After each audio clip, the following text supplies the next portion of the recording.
मेरे प्रधानमंत्री अगर ये पहले कह चुके हैं कि act of terror act of war होगा, मूवी का डायलॉग है ना, मेरा वचन ही है शासन, लेकिन अब अगर वो ना हो तो उनकी बात क्या हल्की नहीं हो जाएगी? अगर बोला है ना तो वो करेंगे। आज तक उन्होंने कभी अपनी स्टेटमेंट से वापस नहीं गए। पाकिस्तानी जो जर्नलिस्ट हैं वो बाकायदा नेशनल टीवी पे सर आकर के चिल्ला के बोल रहे हैं मोदी जी कुछ बड़ा करने वाले हैं, कुछ तो होगा। अब देखते जाइए, मुझे जहाँ तक लगता है तार जैसे ही जुड़े तो फिर ऑपरेशन सिंदूर 2 कोई नहीं रोक सकता। अमोनियम नाइट्रेट से इतना बड़ा धमाका वाकई हो सकता है। कोई नहीं सोच सकता था कि अमोनियम नाइट्रेट यूज किया जाएगा। हमारा ध्यान तो वही RDX पे था। मुझे लगता है उसके हैंडलर्स ने उसको बोला कि भाई तुम जल्दी कुछ करो, if it is also you do. पहले क्या होता था, जो टेररिस्ट होते थे वो एक स्पाइडर नेटवर्क बनाते थे। एक नई टेक्निक इन लोगों ने अब बनाई है जिसमें आइडियोलॉजी स्पाइडर बन जाती है। स्टारफिश नेटवर्क में ये डिस्ट्रॉय हो गया। अब आप सोचेंगे हाँ सब कुछ ठीक हो गया, दिल्ली में सब कुछ फाइन है, लेकिन आपको ये नहीं पता कि दूसरा स्टारफिश नेटवर्क शायद गुजरात में चल रहा था। एक देश को ये ना लगे कि भाई सब कुछ ठीक हो गया है। आइडियोलॉजी मरती नहीं है, आदमी मर जाता है। अपने आप को मारने के लिए एक ताकत की ज़रूरत होती है। इतना आसान नहीं है कोई कि अपने आप को मार ले, और ख़ास तौर से ऐसा आदमी जो कि पढ़ा लिखा है, डॉक्टर है। इनकी एक और आदत होती है, मरते हैं तो मरते मरते औरों को भी साथ ले जाते हैं। लाल किला वो भी वो जगह जहाँ पे मस्जिद भी थी, मंदिर भी था, गुरुद्वारा भी था, तो उसमें भी क्या इस जगह को चुनना? सिंबॉलिक जगह के अलावा भीड़ भाड़ वाली भी जगह है। 4 बजे करेगा, कम लोग होंगे, ठेले वाले कम होंगे, रेडी वाले कम होंगे, छोले भटूरे बनाने वाले कम होंगे, पानी पूरी वाले कम होंगे, लेकिन 6 बजे तक ये अपना पूरा ठेला ठोला वहां लगा देते हैं। अगला ब्लास्ट तो कहीं भी हो सकता है, कानपुर, लखनऊ।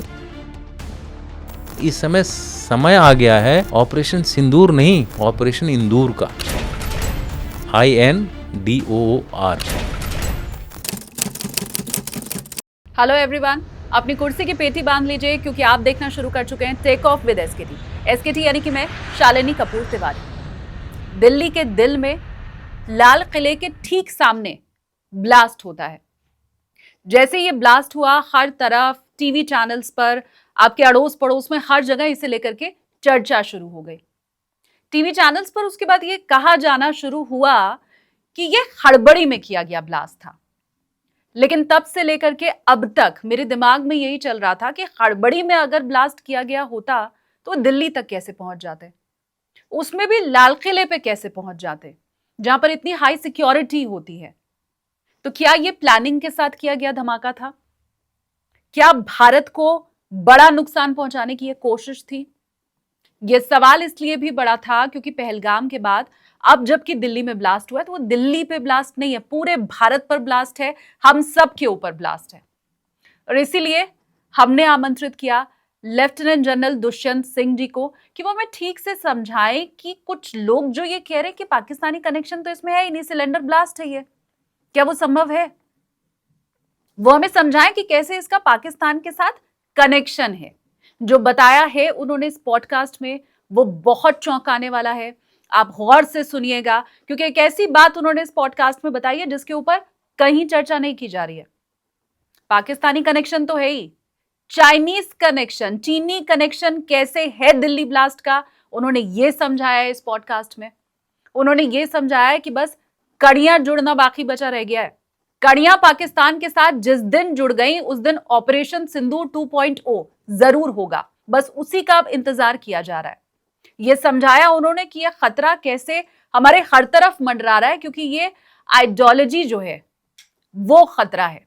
इस्लामिक जिहाद की बात उन्होंने बताई है, समझाई है, बिना किसी को हार्म पहुंचाए। मतलब ऐसा नहीं है कि उन्होंने पूरी किसी कौम की, किसी धर्म विशेष की बात की है। बड़े गौर से इस पूरे पॉडकास्ट को आप देखिएगा, आपके जो अपने हैं उन तक पहुंचाइएगा, आपके फ्रेंड्स तक, रिश्तेदारों तक इसे आप शेयर कीजिएगा, क्योंकि दिल्ली ब्लास्ट को ठीक ढंग से समझ पाने में, जो आतंकी थे उनके दिमाग को समझ पाने में, व्हाइट कॉलर टेररिज्म को समझ पाने में, पढ़े लिखे लोगों को कैसे रेडिकलाइज किया जा सकता है ये समझ पाने में इस पॉडकास्ट के जरिए आप कामयाब हो पाएंगे। और खतरे को आप जितना जल्दी समझ लें उससे दूर भी उतना जल्दी हम रह पाते हैं। तो चलिए हम मिलकर के स्वागत करते हैं। बोर्डिंग पास में देती हूँ। पॉडकास्ट में मेरे साथ आज मौजूद हैं lieutenant general Dushyant Singh ji. Sir, बहुत स्वागत है आपका। धन्यवाद। सर, दिल्ली ब्लास्ट के साथ मैं शुरुआत करूंगी। सबसे पहले तो मुझे आप ये समझाइए कि अमोनियम नाइट्रेट की बहुत बात की जा रही है और इसको लेकर के मिक्स रिव्यू मिल रहा है इंटरनेट के ऊपर। कुछ एक्सपर्ट्स आके बता रहे हैं कि ये तो लो एक्सप्लोजिव होता है, इससे इतना बड़ा धमाका नहीं किया जा सकता। तो क्या उसमें कुछ और भी मिलाया गया था या मिलाया गया होगा, या अमोनियम नाइट्रेट से इतना बड़ा धमाका वाकई हो सकता है? देखिए, अमोनियम नाइट्रेट खुद में एक्सप्लोजिव नहीं है। अमोनियम नाइट्रेट एक सब्सटेंस है जो कि यूज़ किया जाता है, फर्टिलाइज़र में यूज़ किया जाता है, इंडस्ट्री में यूज़ किया जाता है, माइनिंग में यूज़ किया जाता है, क्वायरिंग में यूज़ किया जाता है। लेकिन माइनिंग क्वायरिंग में कैसे यूज़ किया जाता है, उसको एक धमाके की एक एक्सप्लोजिव के रूप में टर्न किया जाता है और फिर उसको यूज़ करते हैं। इजीली अवेलेबल होता है। इसके लिए ज़्यादा आपको जिद्दोजहद नहीं करनी पड़ती, क्योंकि ये फर्टिलाइज़र्स के लिए यूज़ होता है, इसलिए एग्रीकल्चरिस्ट जो हैं वो ख़रीद सकते हैं इसको। एक फर्टिलाइज़र से भी अमोनियम नाइट्रेट को आप निकाल सकते हैं।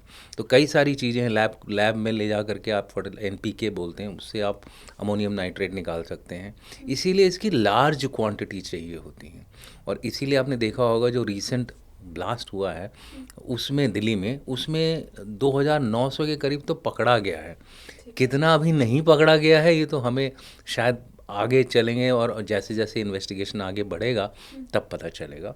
तो अमोनियम नाइट्रेट के लिए ज़रूरी है एक एडिशनल उसमें मिक्सचर बनाना पड़ता है जो कि फ्यूल से बनता है, चाहे डीजल हो चाहे पेट्रोल हो। मतलब एक उसमें जब 6%, अगर 94% आप अमोनियम नाइट्रेट लेते हैं तो तकरीबन 6% आपको फ्यूल डालना पड़ेगा और फिर उसके बाद उसके अंदर जो डिटोनेटर और प्राइमर उस लगता है वो लगा करके उसके बाद आप इसको एक्सप्लोड कर सकते हैं।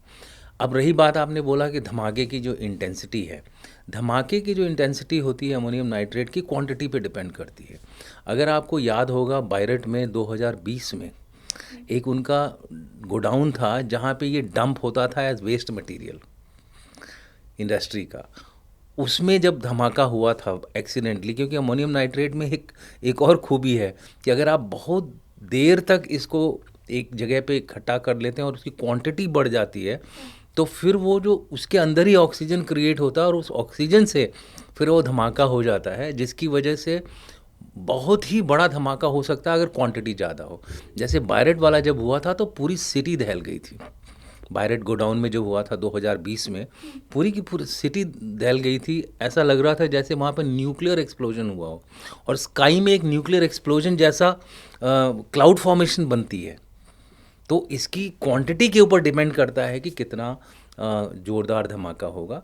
और इसीलिए आपने देखा होगा कि अभी इसमें भी नौगांव में भी 390 किलो के करीब था, तब उसका धमाके का जो इंटेंसिटी था दिल्ली वाले से भी ज़्यादा, दिल्ली वाले में सिर्फ 90 kg था, राइट।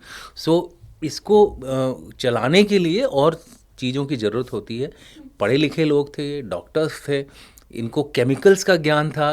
एक डॉक्टर को केमिस्ट्री पढ़नी पड़ती है, तो obviously they are more educated, so they are able to do this kind of experiments. ये कर लेते हैं अपने आप। लेकिन डॉक्टर ने तो पढ़ रखा होगा ना, उसके पेशे में तो अमोनियम नाइट्रेट की कोई जरूरत नहीं होती है। उसके पेशे में नहीं होती है, लेकिन वो कांटेक्ट में तो आता है ना लोगों से। देखिए, ये एक बहुत ही पुराना तरीका है इंटेलिजेंस गैदर करने का, सपोर्ट बेस बढ़ाने का, रिसोर्स लेने का। अब जैसे कि हम लोग मेडिकल कैंप करते हैं, मेडिकल कैंप जो सद्भावना का हमारा जो एक तरीका होता है, velvet glove in iron fist के अंदर ऊपर हम वेलवेट ग्लव लगाते हैं। जो वेलवेट ग्लव यही होता है कि सद्भावना किया, कुछ डॉक्टर्स गए तो उसमें लोग आते हैं। जब लोग आएंगे तो हमको ये भी तो पता चल सकता है कि भाई यहाँ आसपास एक्टिविटी क्या हो रही है, लोग बातचीत करते हैं। तो वो हमारा एक तरीका होता है अपने सपोर्टर्स इकट्ठा करने का। तो इसी तरह से इन लोगों ने भी किया है कि आपने देखा होगा लेबरर कॉलोनीज़ में मिले हैं, कई लेबरर कॉलोनीज से अमोनियम नाइट्रेट के वो ट्रेसेस मिले हैं, यानी कि लेबरर्स भी इन्वॉल्व हैं इसमें। सो ये जब दवाई के लिए आते हैं, डॉक्टर साहब दवा दे देना, 2 दिन दवा दी डॉक्टर साहब ने, 3 दिन दवा दी, डॉक्टर साहब अच्छे हैं, देव ऑल, सभी ने जो इंडिया का रजिस्ट्रेशन एग्ज़ामिनेशन होता है एक प्रैक्टिशनर का, सब पास किया है। और ये बहुत डिफ़िकल्ट एग्ज़ाम होता है, अगर आपको पता हो, मेरे खुद भतीजे ने पास किया है, 2 बार फेल हुआ वो। तो it's not a easy exam, तो they are all intelligent people and once you know the theory, practical भी कराया जाता है इनको। केमिस्ट्री का प्रैक्टिकल होता है, मैं केमिस्ट्री का स्टूडेंट हूँ, तो एट द लैब स्टेज तो मैं प्रैक्टिकल कर ही सकता हूँ ना। तो अगर मैं लैब स्टेज में प्रैक्टिकल करना जानता हूँ तो ऑब्वियसली मैं क्या बोलते हैं बड़े स्केल पे भी कर सकता हूँ। और लैब की फैसिलिटीज़ हैं इनके पास, यूनिवर्सिटी में थे ये लोग, यूनिवर्सिटी में बड़ी बड़ी लैब्स होती हैं। अगर यूनिवर्सिटी भी मिली हुई है उससे, अभी उसका वो लाइसेंस बंद कर दिया है गवर्नमेंट ऑफ इंडिया ने।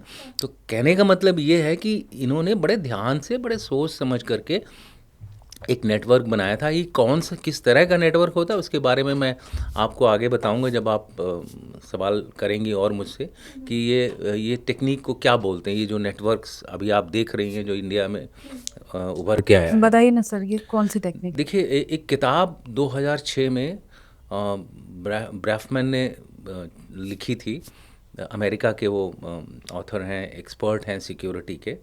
उन्होंने ये किताब लिखी थी, उसका नाम था starfish and the spider network. पहले क्या होता था, जो टेररिस्ट होते थे वो एक स्पाइडर नेटवर्क बनाते थे।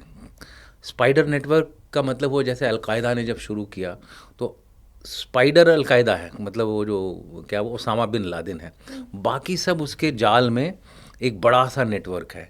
तो अगर मैंने अलकायदा का जो स्पाइडर है उसको मार दिया तो पूरा का पूरा जो नेटवर्क था वो गिर जाता था। अलकायदा के साथ वही हुआ। जैसे ही ओसामा बिन लादेन की डेथ हुई, जो रही सही उसकी जो फुटप्रिंट थी अलकायदा की कम हो गई, और अब दूसरे छोटे छोटे फॉर्म में ये लोग आ रहे हैं, al Qaeda in the Indian continent वगैरह करके, बट उनका इफ़ेक्ट उतना नहीं है। दूसरे होते हैं कि जो कि एक नई टेक्निक इन लोगों ने अब बनाई है जिसमें आइडियोलॉजी स्पाइडर बन जाती है, आप समझ गई, और स्टारफिश की तरह नेटवर्क्स आने लगते हैं। अब आप स्टारफिश को देखा होगा आपने, स्टारफिश छोटी सी होती है, उसके 5-6-7 उंगलियां होती हैं और बीच में वो होता है, लेकिन ये स्टारफिश दूसरे स्टारफिश के साथ कनेक्टेड नहीं है। लेकिन ये सारी जो स्टारफिश हैं उस समुंदर में जो आइडियोलॉजी है उसमें उस आइडियोलॉजी से कनेक्टेड हैं।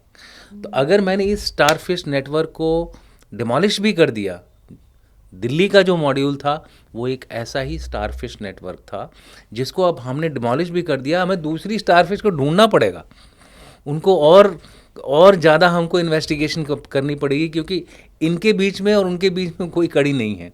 स्पाइडर नेटवर्क में क्या होता है, अगर आपने एक कड़ी पकड़ ली तो ठक ठक ठक ठक ठक ठक आप स्पाइडर तक पहुंच जाएंगे।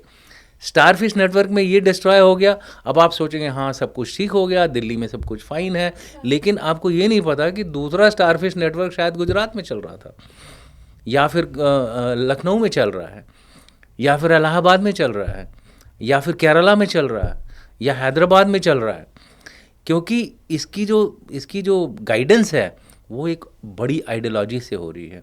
और आपको पता है ये आइडियोलॉजी क्या है, सलाफ़ी जिहाद, जो हमारे देश में भी काफ़ी घर कर चुका है। हालांकि ये पहले से था, गदवाए हिंद का जो पुराना जो नारा है इन लोगों का, वो अभी भी लागू है, चल रहा है। आइडियोलॉजी मरती नहीं है, आदमी मर जाता है।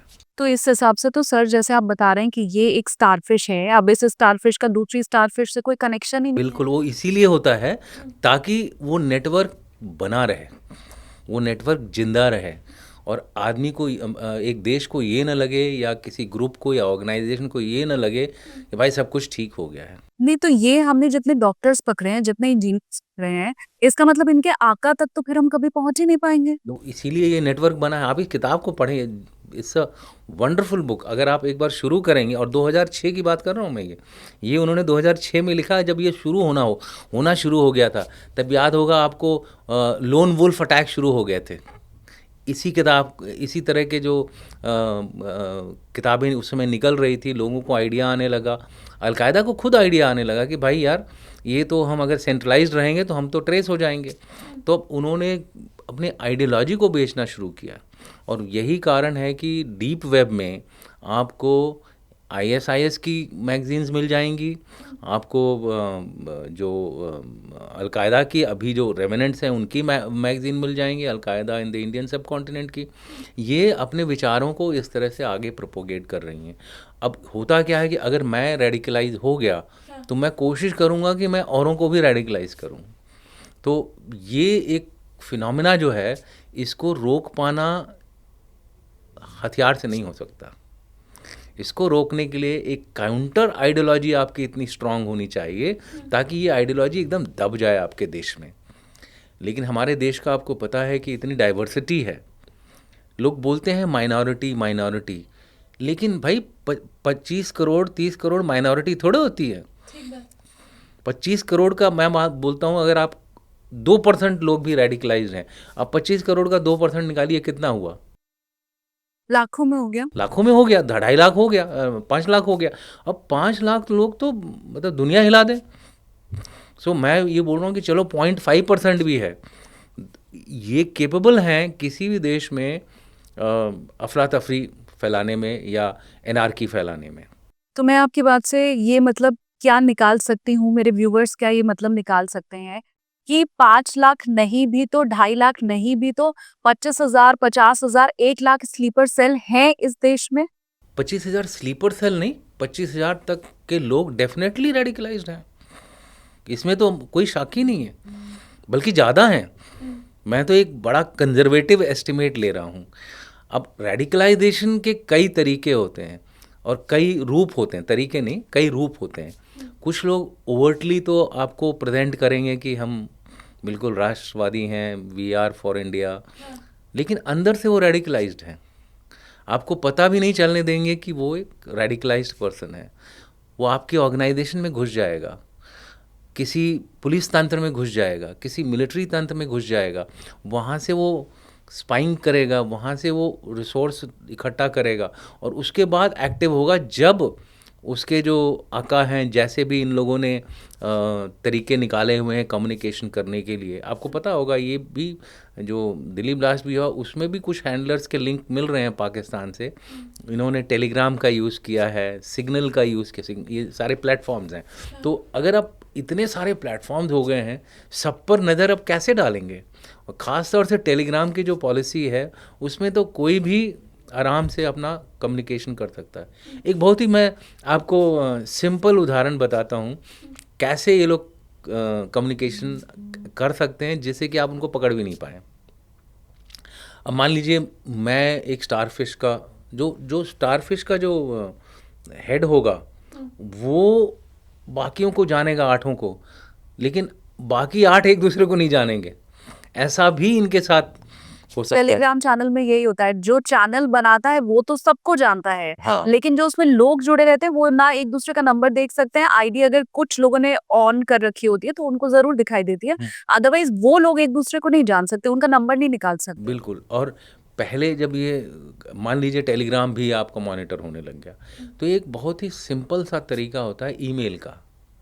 अब आप बोलेंगे ईमेल तो ट्रेस हो सकता है, बिल्कुल ट्रेस हो सकता है, लेकिन होता क्या है कि मेरे पास एक ईमेल है, मेरे को पासवर्ड पता है। मान लीजिए किसी एक आदमी को जो कि लीडर है, जो कि बाकी लोगों को मैनेज कर रहा है, उसको मैंने शुरू में अपना ईमेल और अपना पासवर्ड शेयर कर दिया है। अब मैं क्या करूँगा, जैसे मान लीजिए मैं बॉस हूँ, मैंने एक ईमेल बनाई और ड्राफ्ट में सेव कर दी। उसको पासवर्ड पता है, वो रोज़ चेक करेगा अपना ईमेल। उसी ईमेल को अब दूसरा आदमी चेक कर रहा है, मे भी तीसरा आदमी भी चेक करेगा। वो खोलेगा और ड्राफ्ट मैसेज में जाएगा, मैसेज पढ़ेगा, कम्युनिकेट हो गई उसको। ईमेल तो गई नहीं ना हवा में, ठीक बात। कम्युनिकेशन तो हुआ ही नहीं। सिर्फ उसने उस ईमेल को खोला, वहाँ ड्राफ्ट में गया, ड्राफ्ट पढ़ा और उसके बाद वो डिलीट भी कर देगा ताकि वो रहे नहीं। तो एक टेक्नोलॉजी ने एक ऐसा माहौल खड़ा कर दिया है कि इंजीनियस तरीके हो गए हैं।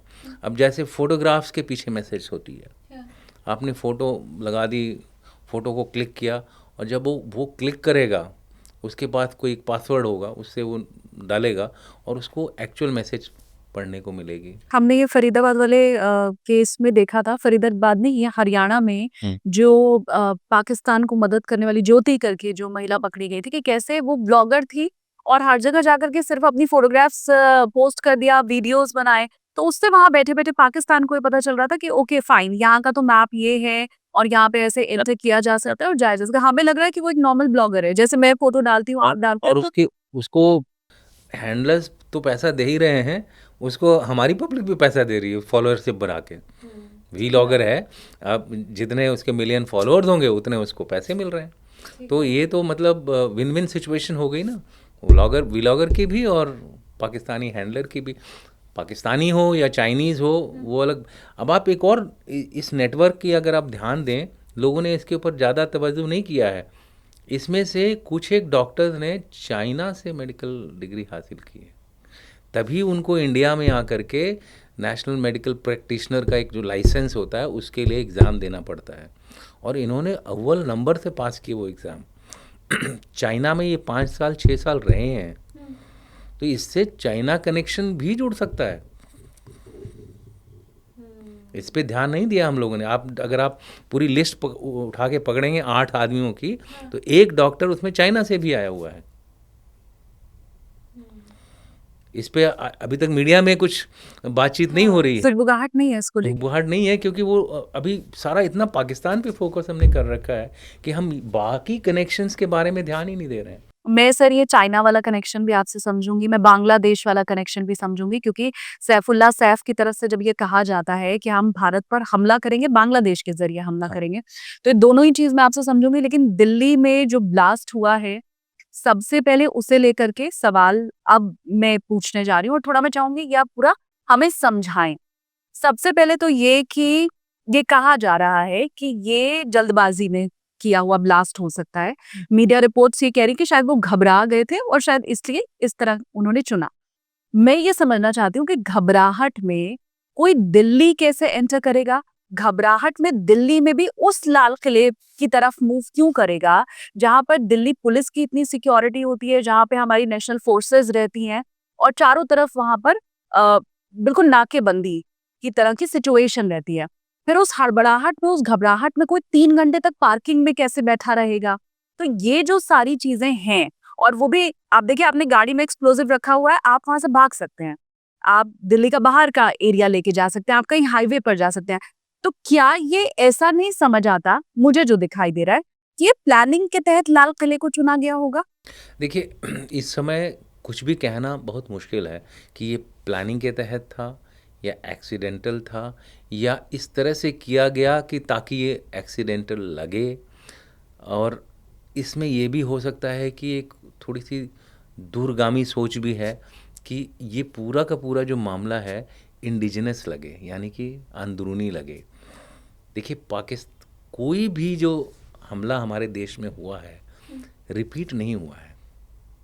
अब शुरू से नज़र लगाइए, 1993 बॉम्बिंग मुंबई की एक पैटर्न था, उसके बाद आप लगाइए अक्षरधाम, उसके बाद लगाइए कालू चक, उसके बाद लगाइए parliament attack, Sarojini Nagar market Delhi blast, आप लोग शायद याद होगा लोगों को, 80 से ज़्यादा कैजुअल्टीज़ हुई थी उस पर्टिकुलर इंसिडेंट में। दिल्ली हाई कोर्ट के बाहर का ब्लास्ट, उरी का, पुलवामा का, पठानकोट एयरबेस का, हर समय जो एक्शन होता है वो पिछले से अलग होता है। हमारे यहाँ प्रॉब्लम क्या होती है कि हम रिएक्टिव हैं। ये ऐसे एक्शन हुआ, हम उसकी पूरी तैयारी करने लग जाते हैं और वो फिर वो नई तरीके से फिर वो हमला करता है हमारे ऊपर। इस बार भी वही हुआ है। अब कोई नहीं सोच सकता था कि अमोनियम नाइट्रेट यूज़ किया जाएगा। हमारा ध्यान तो वही RDX पे था, हमारा ध्यान इंटेलिजेंस का जो ध्यान था वो जो जिस तरह से वो लोग अंदर आए थे, बॉर्डर इन्फिल्ट्रेशन।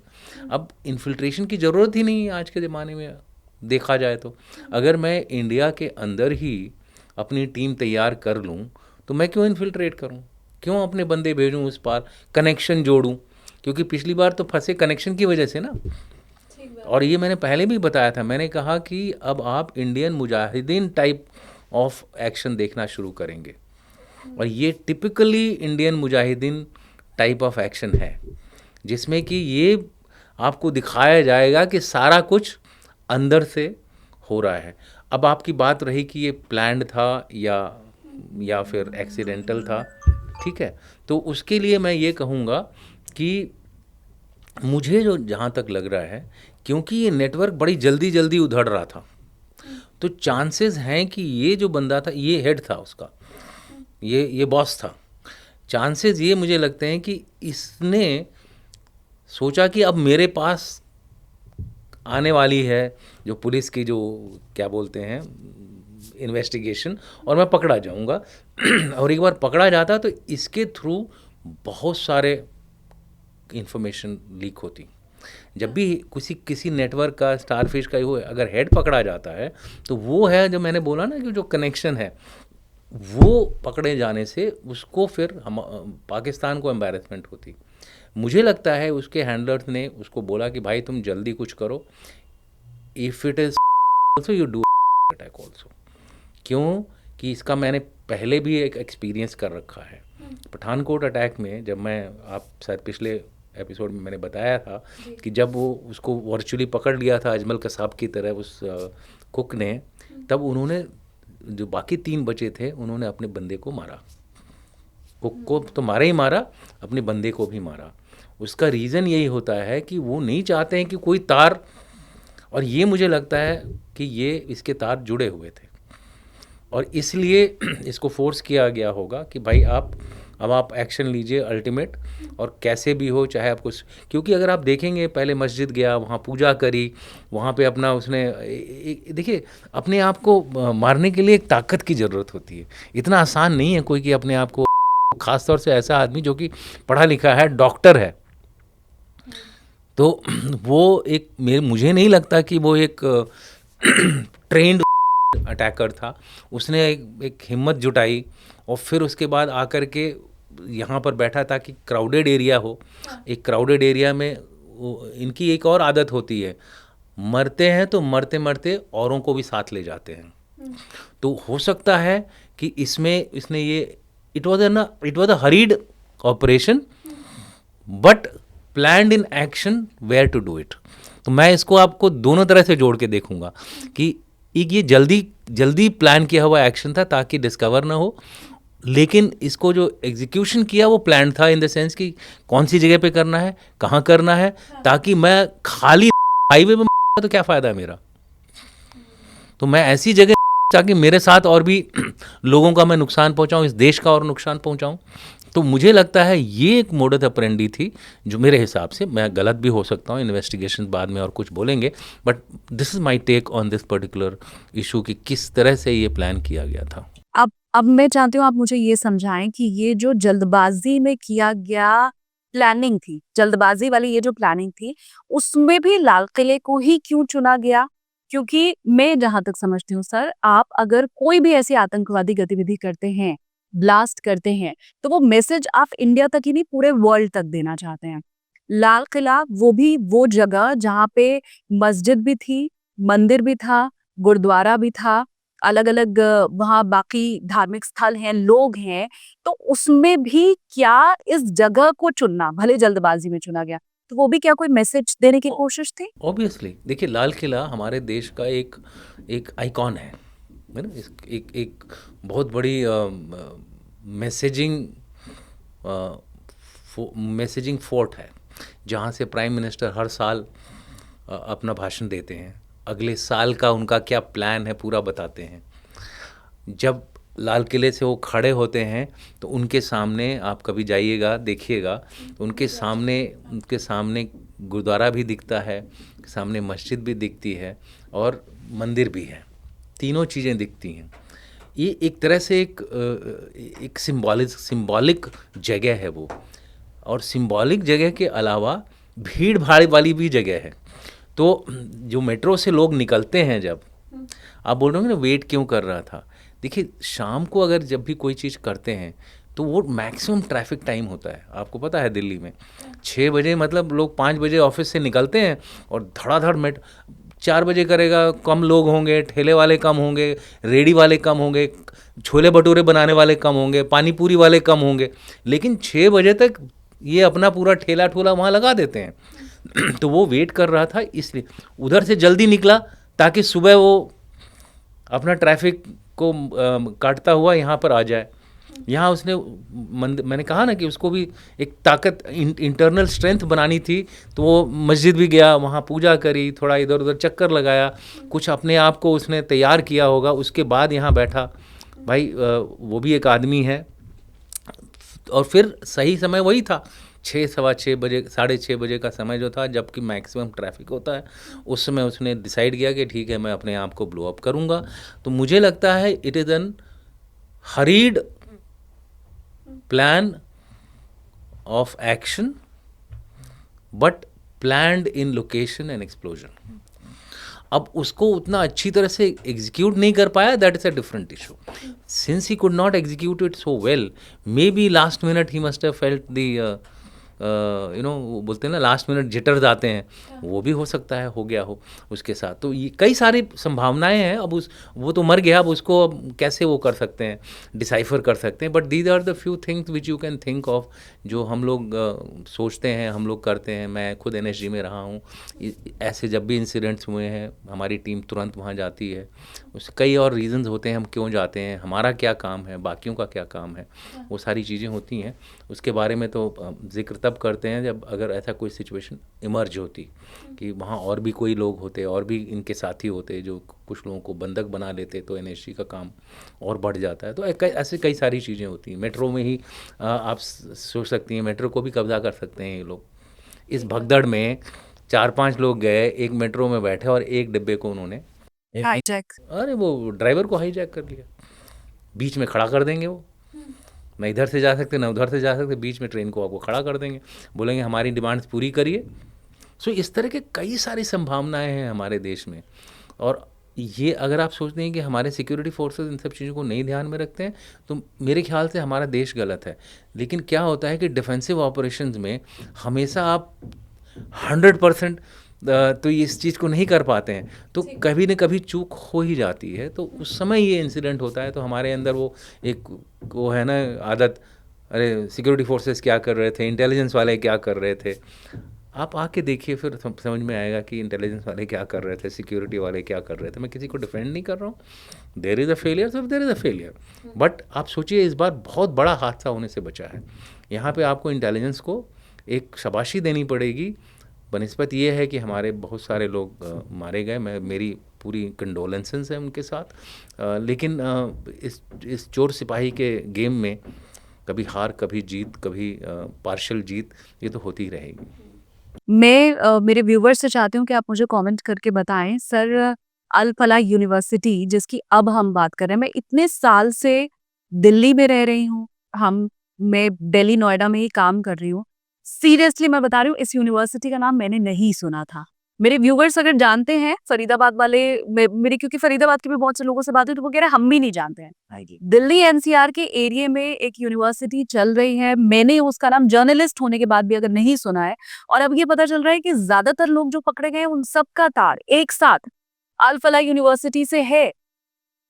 अच्छा, आपने सुना था इस यूनिवर्सिटी का नाम? मैंने नहीं सुना था। हम नहीं जानते हैं। और एक ऐसी यूनिवर्सिटी चल रही है जिसमें एक साथ इतने सारे रेडिकलाइज्ड लोग हैं, और वो NCR में ही है। ये हम कैसे समझेंगे?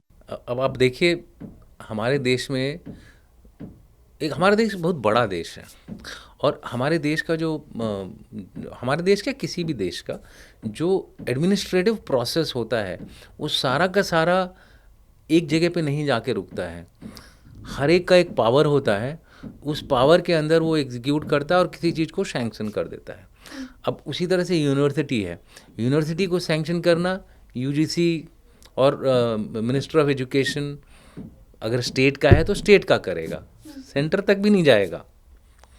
सो अगर इस प्रोसेस में कोई यूनिवर्सिटी अप्रूव हो गई है तो सेंटर को तो पता भी नहीं चलेगा, ना ये शेयर होता है इंटेलिजेंस एजेंसीज़ के साथ। इंटेलिजेंस एजेंसीज़ क्या करती हैं, वो मॉस्क को कवर करती हैं, मदरसों को कवर करती हैं, यूनिवर्सिटीज़ को भी कवर करती हैं। ऐसा नहीं है कि, लेकिन वो हर यूनिवर्सिटी को खाली एक कर्सरी तरीके से भाई गिनती करती हैं कि भाई यहाँ पे कितनी यूनिवर्सिटीज़ हैं, कितने मदरसे हैं, कितने मस्जिदें हैं, कितने मंदिर हैं, कितने क्या बोलते हैं सस्पिशियस जगह हैं।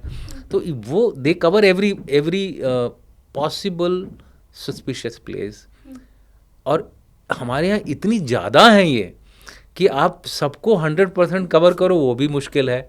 और ये छोटी छोटी जो यूनिवर्सिटीज़ बन रही हैं, एक तरफ हमने ये शुरू किया कि भाई हम ज़्यादा से ज़्यादा यूनिवर्सिटीज़ खोलेंगे, ज़्यादा से ज़्यादा एजुकेशन होगी तो लोग लिबरलाइज होंगे, आइडियोलॉजिकली जो है रेडिकलाइज नहीं होंगे। तो कई लोग इस तरह का अपना एक वो कॉन्सेप्ट बना के यूनिवर्सिटी सैंक्शन कराते हैं। अब कॉन्सेप्ट तो बना लिया आपने कि हम लिबरलाइज करेंगे, लिबरल एजुकेशन बताएंगे, मेडिकल पढ़ाएंगे एंड व्हाट हैव यू। वो तो मेडिकल पढ़ा रहा है, तो मेडिकल के लिए बोलेगा भाई यहाँ पर कौन सा रिलीजन का आप सवाल उठा रहे हैं, it's a purely medical university, तो उसको सैंक्शन मिल गया। अब मैं उस मेडिकल यूनिवर्सिटी को खोल करके उसके पीछे अगर मैं कोई गलत काम कर रहा हूँ, वो तो तभी पता चलेगा जब हमको लीक मिलेगा। और इसमें तो मैं भगवान का शुक्र मानता हूँ कि वो पोस्टर वाला इंसिडेंट हुआ जम्मू और कश्मीर में, जिसकी वजह से फिर वो वहाँ से ये सारे अल-फलाह में आके जुड़े हैं। सारा एक्सप्लोजिव वापस दोबारा गया नौगाम में, और आपको पता है नौगाम में क्या हुआ, 360 किलो का तकरीबन वहाँ पे पकड़ा गया था, उसका वो चल रहा था, फॉरेंसिक जांच चल रही थी, उसमें फॉरेंसिक के भी लोग मरे हैं उसमें। पर सर पुलिस वाले भी दिल्ली मरे के हैं। बाद नौगाम में ब्लास्ट हो गया, तो अब अगला ब्लास्ट तो कहीं भी हो सकता है, कानपुर, लखनऊ, जो 2004 से 2008 का पीरियड था भारत का, कि हर भारतीय डरा हुआ था कि कहीं भी ब्लास्ट हो सकता है, आप मार्केट जाएंगे ब्लास्ट हो जाएगा, वाराणसी के संकट मोचन मंदिर में ब्लास्ट हो गया, हर जगह ब्लास्ट हो रहे थे उस समय देश में। तो ये तो फिर वो वाली स्थिति आ गई है। नहीं देखिए, हर समय हम पिछले को कंपेयर नहीं कर सकते हैं, राइट। पिछले से कंपैरिजन मैंने पहले भी बताया, हमारी सबसे बड़ी गलती होती पिछले से कंपेयर करना। पहले जो ब्लास्ट होते थे उनके बड़े डिटेल्ड नेटवर्क लिंक्स मिल जाते थे हमको। अब क्या हो रहा है कि उनको ये स्टारफिश मॉडल बनाना भी बहुत डिफ़िकल्ट है। भाई कंट्रोल कैसे करें, क्योंकि इनका आपस में कनेक्शन तो है नहीं। सो नाउ अभी रेडिकलाइजेशन पे ज़्यादा डिपेंडेंट है, आइडियोलॉजी पे ज़्यादा डिपेंडेंट है। तो इसलिए जो है अब हमको लोकल पुलिस स्टेशन तक को भी एम्पावर करना पड़ेगा इस तरह की इन्वेस्टिगेशन और छानबीन करने के लिए। सभी को अपना इंटेलिजेंस, जो बोलते थे ना कि सबसे ज़्यादा खबर किसके पास होती है, बीट कांस्टेबल के पास। अब उस बीट कांस्टेबल को हम खाली उसी तरह की खबर के लिए नहीं करेंगे, फलाना का घर उधर है, उसकी उससे लड़ाई हो रही है, इसके यहाँ पर ये चोरी हो गई तो मुझे पता है किसने चोरी की। अब इससे ऊपर उठना पड़ेगा। अब हमको तैयारी करनी पड़ेगी कि भाई अब कौन से और नए तरीके इस्तेमाल करेंगे जिससे कि हमको ये बीट कर सकें। आप समझ रही हैं? तो उनको टेक्नोलॉजिकली एम्पावर करना पड़ेगा। Police has to be reformed. Police reformation की पॉलिसी पता नहीं, जब मैं सर्विस में था तब से चल रहा है कि police reform, police reform, police reform. हमारा पुलिस टू पब्लिक रेशियो इतना कम है, अगर उतना हमको बढ़ाना पड़े तो हमारा देश का खर्च भी उतना बढ़ेगा। और खाली पुलिस टू पब्लिक रेशियो ही नहीं, उनको एम्पावर करना ज़रूरी है। तो मैं बोल रहा हूँ इस समय आ गया है ऑपरेशन सिंदूर नहीं, ऑपरेशन इंदूर का। Indoor, INDOOR। We have to now launch operation indoor. और उसको अगर आप लिखेंगे इंग्लिश में तो आप उसको इंदूर बोल सकती हैं। तो ऑपरेशन इंदूर का समय आया है इस समय कि हमको अपनी जो इंटरनल कोहेजन है उसको बचा के रखना है। और इंटरनल कोहेजन तभी बचेगी जब आप अंदर के ये जो जिस तरह का आपने एक सिनेरियो पेंट किया जिससे कि भय पैदा हो सकता है हमारे पब्लिक के अंदर, उसको दूर करना है। और उसके लिए मुझे जहाँ तक लगता है और मुझे जहाँ तक ये अनुमान है कि हमारी पुलिस जो है काफ़ी एक्टिव हो रही है, इसके ऊपर काफ़ी जोर भी चल रहा है। मेरा डर सिर्फ उन्हीं स्टेट से है जो कि कोऑपरेट नहीं कर रही हैं fully.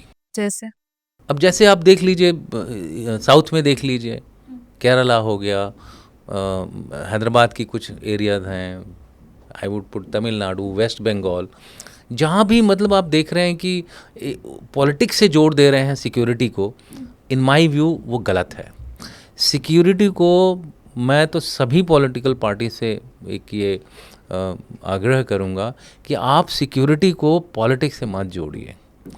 It is not a playing field for politics. हमारे देश की सुरक्षा का सवाल है। अगर नौगाम में लोग मरे हैं तो क्यों मरे हैं? आधा तो आपको रीज़न ये भी देना पड़ेगा कि हमारी जो पुलिस है, probably they were not skilled to handle that kind of a thing। आप इस तरह से भी तो सोच सकते हैं ना। कितनी बार उन्होंने अमोनियम नाइट्रेट को देखा। वहाँ पे FSL के 3 लोग थे, फॉरेंसिक साइंस लेबोरेटरी के। हो सकता है वो उस समय उनके साथ वहाँ नहीं हो, मौजूद हों, को थोड़ा दूर हों। अब इन किसी पुलिस वाले को अगर हैंडलिंग नहीं आती है ठीक से अमोनियम नाइट्रेट की, मैंने क्या बोला, अमोनियम नाइट्रेट अपने आप भी एक्सप्लोड हो जाता है। अगर वो काफ़ी दिनों से पैक्ड एक छोटे से कमरे में रखा हुआ है, 380 किलो, बहुत 360 kilo, 360 kgs is quite a bit of material. बोरे में अगर आप डालेंगे 360 किलो तो बड़ा बोरा चाहिए होगा, it's almost half a ton. So अगर वो कहीं ऐसी जगह पे पड़ा हुआ है, हो सकता है जब वो टेस्टिंग कर रहे हो तो कुछ ऐसे मटेरियल वहाँ पर हो टेस्टिंग के लिए विच में have cost the detonation. We don't know exactly, now that will get to know. ये भी हो सकता है कि वो एविडेंस गिराने के लिए किया गया हो, लेकिन लकीली NIA के पास बैकअप एविडेंस है। तो वो जो कोशिश की गई हो, अगर किसी ने, मान लीजिए सैबोटाज भी है, अगर कोई somebody is compromised in this, ये जो पूरी टीम थी वहाँ पे, अगर उसमें कोई compromised भी था तो, और इसकी वजह से उसने धमाका किया, if it is not an accidental, तो luckily evidence का बैकअप NIA के पास था। So ऐसा नहीं है कि वो छूट जाएंगे, they will ultimately be hunted and they will pay for what they have done। लेकिन ये जो हमारा गैप है वो दूर करना ज़रूरी है, ताकि जिस तरह का आपने डर पब्लिक में लगाया है वो ना हो। और मैं यही कहूँगा पब्लिक से कि डरिए मत। These things happen in every country and our country is doing far better to ensure that कि इस तरह की चीज़ें कम से कम हों। कुछ चीज़ें एक्सीडेंटली हो जाती हैं, उसको हमको उस कमी को दूर करने की ज़रूरत। पर मैं ये मान के चल रही थी सर कि जब मोदी जी की तरफ से क्लियरली वार्न कर दिया गया था पाकिस्तान को, मतलब एक तरह से पाकिस्तान नोटिस पीरियड पर था। हमने ये भी कह दिया था कि ऑपरेशन सिंदूर पॉज है, कभी भी रिज्यूम हो सकता है, सब जानते थे। मोदी जी ने ये भी कह दिया था कि act of terror, act of war माना जाएगा। तो हमने सीधी सीधी बात पाकिस्तान को बता दी थी। बावजूद इसके अगर ये जुर्रत की गई है पाकिस्तान की तरफ से नोटिस पीरियड पर होने के बाद भी, तो मतलब पाकिस्तान ये चाहता ही है कि युद्ध हो। देखिए, पाकिस्तान की जो सिचुएशन है वो ऐसी है कि वो बिना एंटी इंडिया स्टांस लिए इस रूप में मौजूद ही नहीं हो सकता। और इसमें जो पाकिस्तान की जो आर्मी है वो बिल्कुल इर्रेलेवेंट हो जाएगी। और आपको पता होना चाहिए कि पाकिस्तान आर्मी के पास एक देश है, न कि देश के पास पाकिस्तान आर्मी है। अब अगर मेरा ही खतरा हो जाएगा तो मैं क्या करूँगा? सबसे पहले तो मैं अपने आप को रेलेवेंट बनाऊँगा।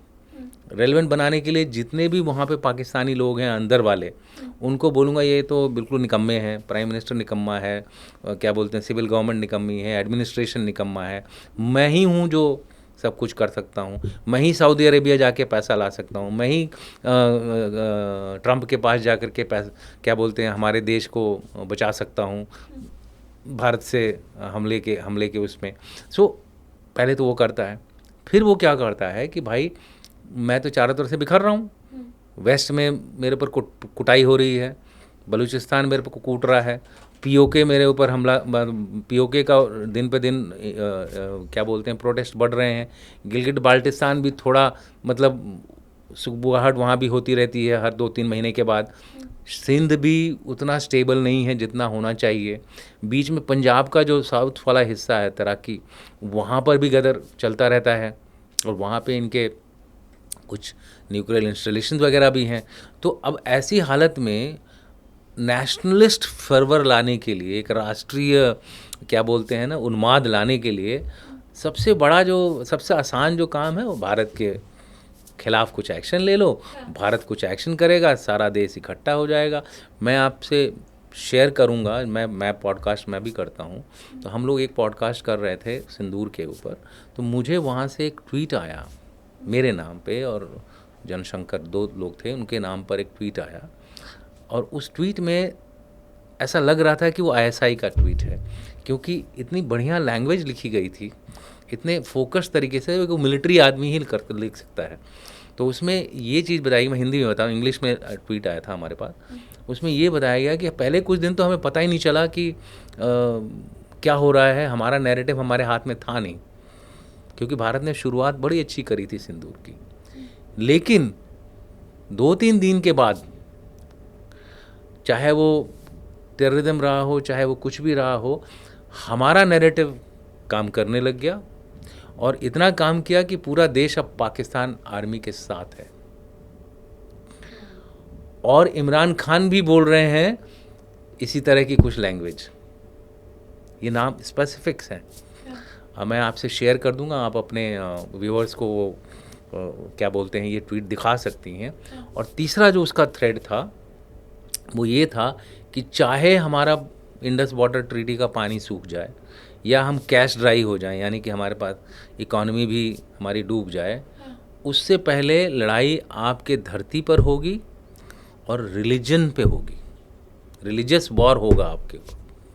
तो ये क्लियरली दर्शाता है कि वो इस तरह की कार्रवाई से बाज नहीं आएगा। और ये क्या था? This was again that people from your country are doing this, not मी।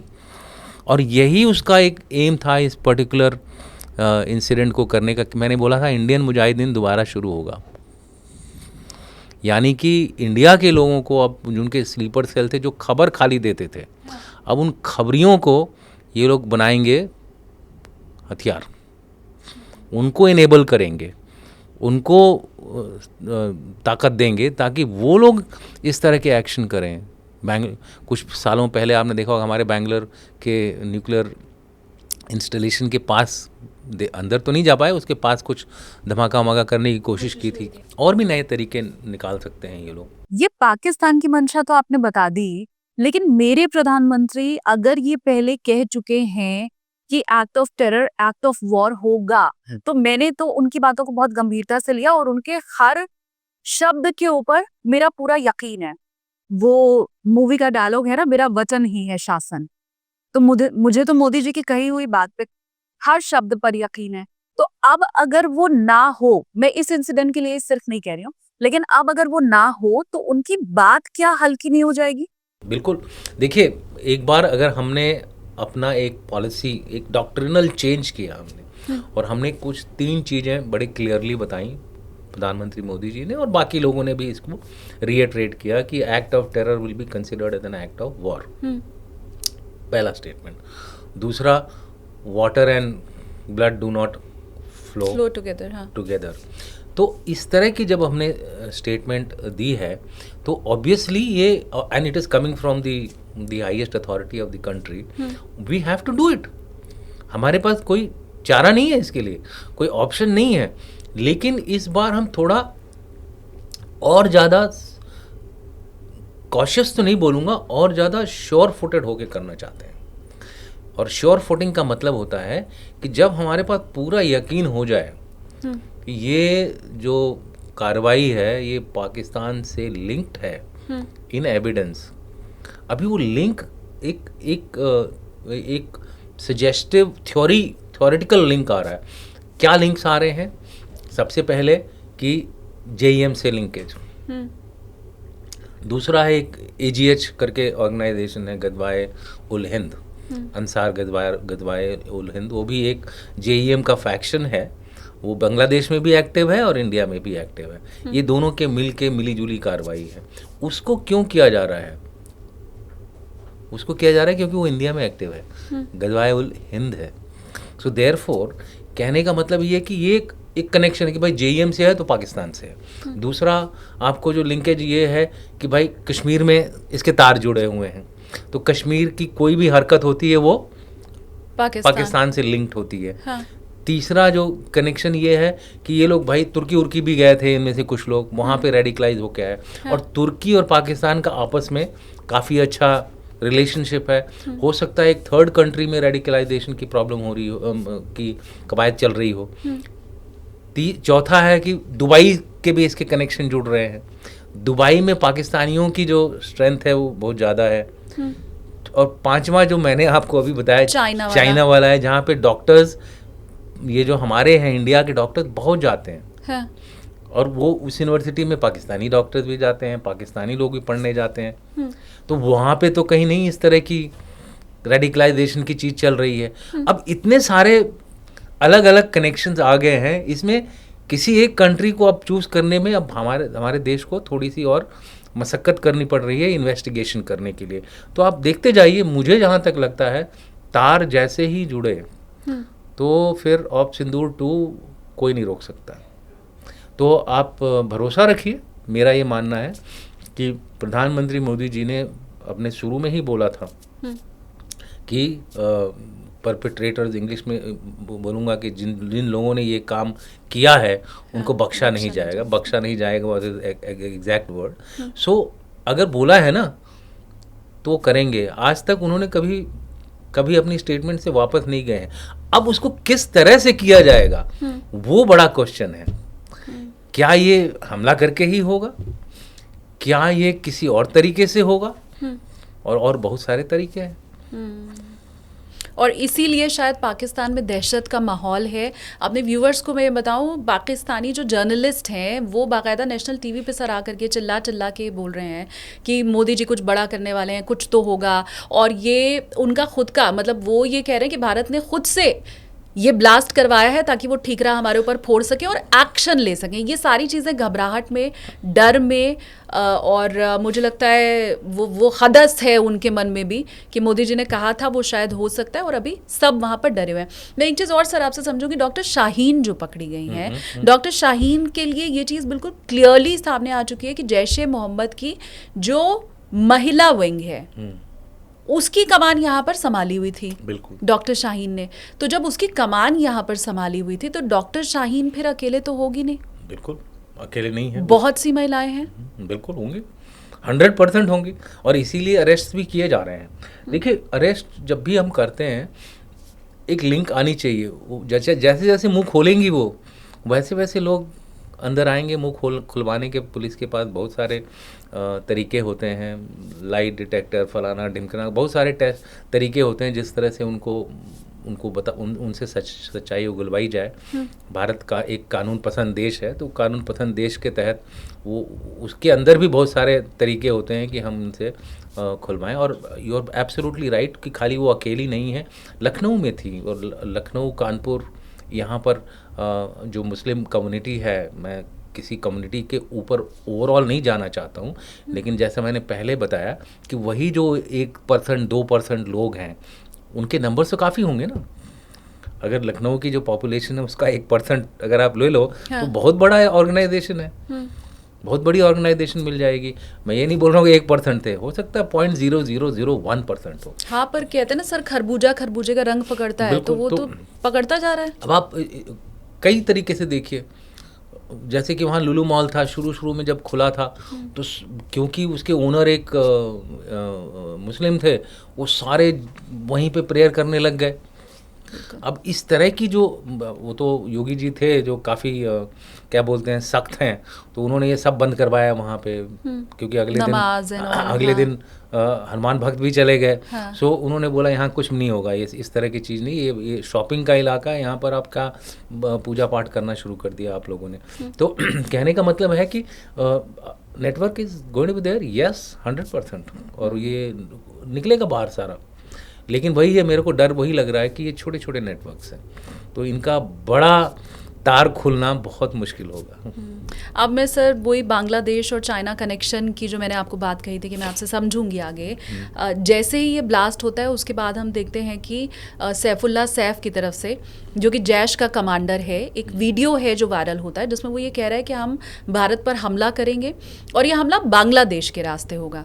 तो मतलब क्या बांग्लादेश का इस्तेमाल किया जा रहा है, बांग्लादेश की धरती का? ये मेरा पहला सवाल है। और फिर क्या ये और मुश्किल नहीं हो गया कि आपको एक तरफ चाइना से लड़ना है, दूसरी तरफ पाकिस्तान से लड़ना है, तीसरी तरफ बांग्लादेश से भी आपको लड़ना है? क्या ये हमारी फोर्सेस के लिए, हमारे सरकार के लिए और मुश्किल हो जाता है क्या? ये दोनों ही सवाल। देखिए, पहला तो पाकिस्तान का बांग्लादेश से कनेक्शन 100%। पाकिस्तान सैफुल्ला जैसे मोहम्मद ही नहीं, आईएसआई के पूरे वहाँ पर पदचिन्ह बढ़ गए हैं और उनका कनेक्शन और भी स्ट्रांग हुआ है जेएआई के, जमाते इस्लामी बांग्लादेश में जो पार्टी है, जो कि पॉलिटिकल पार्टी भी अब बन गई है, क्योंकि सुप्रीम कोर्ट बांग्लादेश के ने उसको जो बैन लगाया था शेख हसीना ने, वो बैन हटा दिया है, तो अब वो इलेक्शन भी लड़ेगी। तो इस तरह से आप समझ लीजिए कि जो तार तो बहुत अच्छी तरह से जुड़े हुए हैं। पाकिस्तान के जो चीफ हैं उसको यूनुस सपोर्ट नहीं करता है, इसलिए उसने अपना एक अलग लेफ्टिनेंट जनरल अपॉइंट कर रखा है जो कि उसको एडवाइस करता है। पाकिस्तान का आईएसआई का आदमी एडीजीआई आता है, इनसे मिलता है। बीच में पाकिस्तान के बांग्लादेश के चीफ जो थे, थोड़ा उन्होंने अपना दूसरा रूप दिखाया, लेकिन बाद में उनको चुप करा दिया गया। किस लिए चुप कराया, कैसे चुप कराया? बांग्लादेश आर्मी में अभी भी पाकिस्तानी आर्मी की ट्रेनिंग और उस तरह का जो जज्बा है अभी भी मौजूद है, बरकरार है।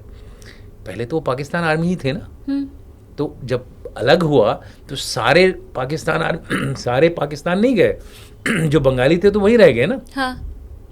तो वो इथॉस हैं, आपको याद होगा ज़ियाउर रहमान वगैरह ने कत्ल किया, पूरी मुजीबुर रहमान की फैमिली को निकाल दिया था। तो इस तरह के लोग तो अभी भी हैं वहाँ पे।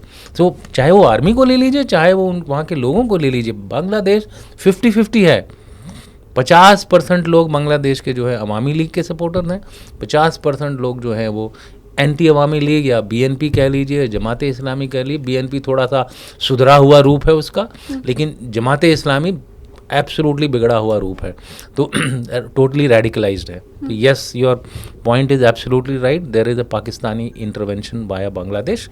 दूसरी चीज़ जो आपने सवाल पूछा था किसके बारे में था, बांग्लादेश से रिलेटेड? पहला तो ये था कि बांग्लादेश की धरती का क्या इस्तेमाल किया जा रहा है और क्या ये हमारे लिए और बड़ी मुसीबत अब नहीं हो गई है? बिल्कुल, इसी वजह से हमको आप देखेंगे कि चिकन नेक जो हमारा सेंसिटिव एरिया है, वहाँ पे हमने 3 और पोस्ट्स बढ़ा दी हैं, किशनगंज, विदून और चोपड़ा। ये तीनों जगह पे हमने अपनी एडिशनल पोस्ट लगाई। किस लिए लगाई हैं? कि यहाँ से जो इन्फिल्ट्रेशन हो रहा है उसको रोकने के लिए, उसको और स्ट्रांग बनाने के लिए, ताकि हमारे देश के अंदर ये दोबारा खलबली न मचाएं। सर जो हो रहा है वो इसीलिए हो रहा है। अब इसको अगर आप कोई सपोर्ट नहीं कर रहे हैं अपने पॉलिटिकल एम्स के लिए, I think that's incorrect. Let the security forces do their job. They are not at all directed by the government or somebody. हमको पता लड़ाई हमने लड़नी है, आपने नहीं लड़नी है। आप लोग तो अपने उसमें बैठे रहोगे और फिर 50 नुक्स निकालोगे सिक्योरिटी फोर्सेस के अगेंस्ट। 10% कंट्रोल करते हैं और इस तरह की बातें करोगे आप लोग। आप सामने आइए, गोली खाइए। मैं आपको बताऊँ, 3 बार तो मेरी जान पे हमला हुआ है, और जिसको जो हमला झेलता है ना, उसको पता होता है कि क्या होता है कार्रवाई। तो मैं बिल्कुल ही ये इस रुख का हूँ कि आप security forces should not be brought into a political circle or political debate. This is absolutely wrong and I vehemently oppose it. हम क्योंकि सर पहले बात कर चुके हैं कि ये कितने एजुकेटेड लोग थे। आपने खुद बताया कि कैसे जो एग्ज़ाम क्लियर किया है इन डॉक्टर्स ने, उसके लिए बड़े दिमाग की ज़रूरत होती है और हर कोई नहीं उसको क्लियर कर पाता है। अब ये डॉक्टर्स जो इतना पढ़ लिख गए, क्योंकि पहले तो यही कहते थे ना सर कि नहीं पढ़ाओ, और ये कहा जाता था कि आतंकी तो वो बनता है जो गरीबी में, मुफलिसी में रहता है, अशिक्षा जिसके पास होती है। और न सिर्फ इन्होंने इतनी घिनौनी साजिश रची, ये जो डॉक्टर्स हैं डायसन बना रहे हैं। ये क्लियरली, मैं अगर व्यूअर्स को भी बताऊं, गुजरात ATS की तरफ से, क्योंकि सर ये अब क्लियरली बताया जा रहा है। और अगर ये उसमें कामयाब हो जाते, वो तो हुए नहीं, फिर क्या होता देश का? देखिए हमारे अब रायसन का एक बार मैं चाहती हूँ कि आप समझाएं भी कि वो कितना खतरनाक हो सकता था देश के लिए, जो ये पकड़े गए आतंकी, मैं तो इन्हें बोलूंगी आतंकी, ये इन्होंने बनाने की कोशिश की, डॉक्टर्स ने बनाने की कोशिश की।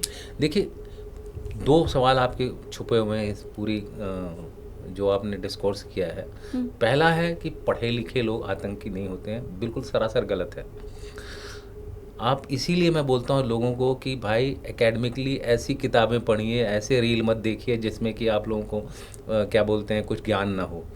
आप ऐसी किताबें पढ़िए जहाँ देखेंगे कि इकोनॉमिक हेल्थ से टेररिज्म का कोई लेना देना नहीं है। पढ़े लिखे लोग ज़्यादा रेडिकलाइज हो जाते हैं बनिस्बत अनपढ़ लोग। अनपढ़ लोगों को ख़रीदा जा सकता है, उन लोगों से कोई गलत काम कराया जा सकता है, लेकिन जो रूट होता है, जो दिमाग होता है, वो पढ़े लिखे लोग। अयमन अल जवाहिरी क्या थे? डॉक्टर। वो ट्रीटमेंट करने आए थे पाकिस्तान में। उसामा बिन लादेन क्या थे? इंजीनियर। कुतुबुद्दीन, जिसने ये सारी जो प्रॉब्लम हमारे विश्व के ऊपर फोड़ी है, जो इजिप्ट का एक स्कॉलर माना जाता था, स्कॉलर था। मौदूदी भारत में उन्हीं के बराबर, एक ही साथ दोनों पैदा हुए, एक ही साथ दोनों ने ये इस तरह का जो मुहिम छेड़ी थी, सलाफी, वहाबिज़म, जिहाद एट्सेट्रा। वो औरंगाबाद के रहने वाले थे मौदूदी। उन्होंने हमारे साउथ एशिया में इस तरह की कहानी बुननी शुरू की। उन्होंने इजिप्ट से शुरू करी। सारा का सारा ये जो पूरा इलाका है मिडिल ईस्ट का जो और साउथ एशिया का, इनकी चपेट में आया हुआ है और आज हम उसका फल भोग रहे हैं। पढ़े लिखे लोग ज़्यादा खतरनाक हैं। जो वर्ल्ड ट्रेड टावर सेंटर में ब्लास्ट हुआ था, सारे के सारे पढ़े लिखे लोग थे, सारे रिच थे। They could afford to stay in America. कोई पायलट की ट्रेनिंग ले रहा है, कोई किसकी ट्रेनिंग ले रहा है। अरे ये मिथ जो हमारे लोगों ने फैला रखी है ना, वो इस वजह से क्योंकि उनको कोई भी ज्ञान नहीं है टेररिज्म का, आतंक का। कोई पैसे से लेना देना नहीं होता है। इनफैक्ट मैं तो बोलता हूँ, और मैं इस बात पे बिल्कुल कड़ा रुख है मेरा, कि अगर आप आतंकियों से लड़ाई और उनको पैसा दोनों साथ में दे रहे हैं, हाँ, तो आपका नुकसान है। एक गांव का एग्जांपल ले लीजिए। ये गांव है, मैं उसमें सद्भावना कर रहा हूँ, अच्छे मेडिकल, डॉक्टर, ये मतलब राशन पानी सब दे रहा हूँ, और साथ ही में वहाँ पर आतंकी काउंटर टेरर ऑपरेशन चल रहा है। एक बार मुझे पता चला, मैंने कुछ टेररिस्ट को मारा। कुछ टेररिस्ट आसपास छुपे हुए हैं। वो क्या करते हैं, जो आपने जो दिया है ना सामान, वो इनसे ज़बरदस्ती छीन करके अपने पास ले जाते हैं। तो प्रोसीजर ये होना चाहिए कि जब मैंने एक इलाके को अच्छी तरह से, पूरी तरह से छानबीन करके क्लियर किया है और फिर उसको एब्सोल्युटली सील कर दिया जाए बाकी इलाकों से, तब उनको हेल्प, मदद, मेडिकल देना शुरू करिए। साइमल्टेनियसली जब करते हैं आप, तो क्या होता है कि जो भी चीज़ें आप उनको दे रहे हैं मदद, चाहे वो पैसे की हो, चाहे वो खाने की हो, चाहे पीने की हो, वो सारा का सारा जो है वो आतंक में इस्तेमाल होता है। या तो वो ज़बरदस्ती ले लेते हैं इनसे, या इनके जो सिंपैथाइजर हैं वो दे देते हैं इनको। ये जो आपने सवाल किया है वो बिल्कुल ही मैं कहता हूँ कि नासमझी है लोगों की, कि खाली गरीब लोग ही आतंक फैलाते हैं। ये इसलिए भी सर, क्योंकि अभी टीवी पे भी ये चर्चा हुई कि ये वाइट कॉलर टेररिज्म है। कोई वाइट कॉलर टेररिज्म नहीं है, ये टेररिज्म है, आतंकवाद है। चाहे गरीब करे चाहे अमीर करे, एक ही वो है, आतंकवाद। और इसमें हमेशा आपने रेसिन की बात करी है, डॉक्टर रेसिन एक बायोकेमिकल एजेंट, बायोलॉजिकल एजेंट है, यानी कि लड़ाई में इस्तेमाल किया जा सकता है रेसिन का। लेकिन रेसिन की एक सबसे बड़ी जो कमजोरी है कि ये मास स्केल में नहीं हो सकता है, तो इसलिए इसको हम लड़ाई में इस्तेमाल नहीं करते हैं। इसको हम इस्तेमाल कर सकते हैं अगर आप करना चाहें तो, एक बड़ा स्पेसिफिक फोकस्ड इस्तेमाल होता है। मान लीजिए मैं आपका असैसिनेशन करना चाहता हूँ, रेसिन का इस्तेमाल हो सकता है।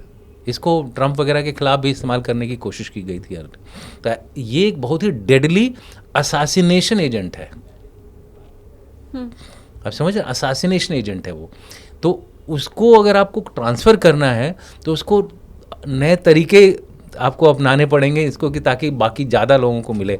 जैसे कुछ लोग बोल रहे हैं कि वो सब्जियों में और इसमें पानी में डाल सकते थे, नदी में डाल सकते थे। नदी वगैरह से उतना फ़र्क नहीं पड़ेगा, बट ऐसे जो मुंह में डालेंगे आप, क्योंकि क्वांटिटी ज़्यादा चाहिए ना फिर पानी में, या तो फिर टैंक में डाल दिया तो अलग बात है। तो कहने का मतलब है कि ये बड़ा फोकस्ड अटैक होता है।